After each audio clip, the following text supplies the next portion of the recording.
Hi, everyone. My name is Suzy South, and I help all of the amazing people of Sarasota and Manatee County. And I'm here to talk to you about the 7 things that are important for you to keep in mind in a competitive market.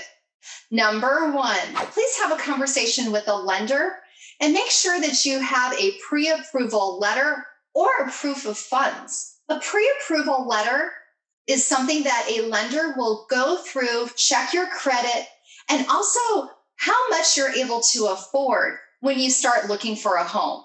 The pre-approval process is something that they are probably going to be asking for your tax returns and also some pay stubs. So you want to have that in order as soon as possible so that you can get that pre-approval started. If you happen to be paying cash for a property, you're going to need what's called a proof of funds letter. A proof of funds letter is something that you're going to get from the financial institution that's holding your money. And basically, it's just a letter that says that you are able to purchase a property at X price, and that letter is going to be good for probably about 3 months or 90 days. So during the time that you're searching for your home, if you have that pre-approval letter or if you have a proof of funds letter, you're then able to put in a contract and possibly get that home of your dreams. Number 2, look for homes that are within your budget. So if you're looking for homes that are about $600,000, you don't want to really be looking at homes that are $650,000. In the market that we have right now that is so competitive, homes are going very close to what their list price are. Now, when you have a conversation with a real estate professional, they're going to be able to tell you how much are homes in that area and how much should you be paying.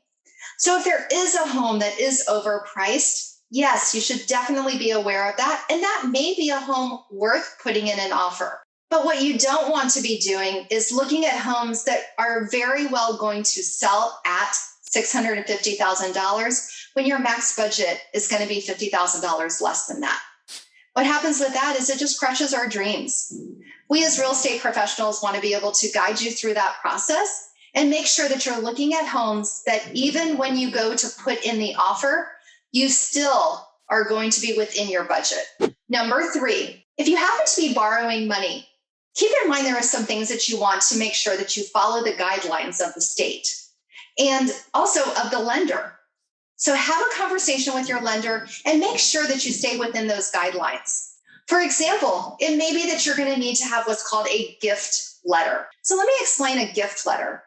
What that is something that your lender is going to help you produce to where it says that you are getting money from someone, what the relationship is to that person, and also that it truly is a gift, that you're not borrowing that money and having to pay it back, that it truly is something that you're going to have to help you with that purchase. So if you happen to use a gift letter, that's something that the lender is going to take into account when it comes to giving you that pre-approval. So they're going to already know about it. If you all of a sudden are getting a large sum of money deposited into your account, when you go through the process of purchasing, there's going to be steps where they're going to start asking questions and finding out where that money came from. And it may be an obstacle that you're just not able to overcome when it comes to the purchasing process. Number 4, please have a conversation with a real estate professional.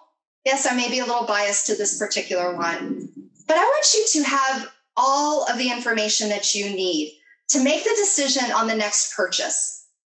This is something that you'll need to sit down with your real estate professional and go through what's happening in the market and what types of homes you can afford. This is going to be a consultation at the beginning of the process. So don't wait until you're in the middle of it, about to write an offer, to where you go over the actual process. Your real estate agent will be able to talk about different fees that are going to be part of the transaction, as well as timelines. And there are things that are going to come up, obstacles that may have to be overcome, and you're going to want to know what that could possibly look like. And the real estate agent can go through that with you so that you're prepared. There's always something that's going to come up. And we want you to know ahead of time so that there aren't any surprises. Number 5, I want you to think about the home that you fall in love with first as a possibility. If that one doesn't work out, we will just keep looking and find another one for you. When we're dealing with a competitive market, we sometimes don't get the first house that we put in an offer. So I want you to keep in mind that it may not be the first house, it may not be the third house, but we're going to keep going and making sure that you know everything that's going on and see every home that fits your needs. Number 6, believe it or not, it's not always about the price. Sometimes the seller will actually choose an offer that's lower than someone else's, and that's usually because of the terms. There are a few things that a seller is going to consider when it comes to accepting an offer. Price is one, but the other thing may be, is there a contingency? When are you looking at closing? So when you're working with a real estate agent, they're going to contact the seller's agent or the seller and find out what is it that the seller is looking for in a perfect offer. And maybe we can write one of those. Maybe they need the house to close 60 days from now instead of in 30 days. Maybe that seller has something going on in their lives that'll make it so much easier if the closing can be delayed a little bit. Sometimes when you just are able to provide that ease, the seller chooses you. So we as real estate agents want to make sure that you have the best possibility of getting that house. So we want to make the offer as appealing as possible by contacting that other agent or seller and finding out what they're looking for in a perfect offer. And then if all of those things work for you as the buyer, great, it's magic. We have an accepted offer. Number 7, what I want you to do is to expand your search. So when you're talking to your real estate agent, make sure that you give them all of your must-haves and then all of your wishes. Sometimes what we find is that in Sarasota and Manatee County, there are neighborhoods that you may not have even thought of.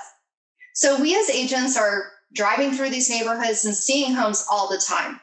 And we sometimes are able to have a conversation with you about, hey, what about that one? What about this one? And sometimes it's a neighborhood that you hadn't thought of or didn't even know about.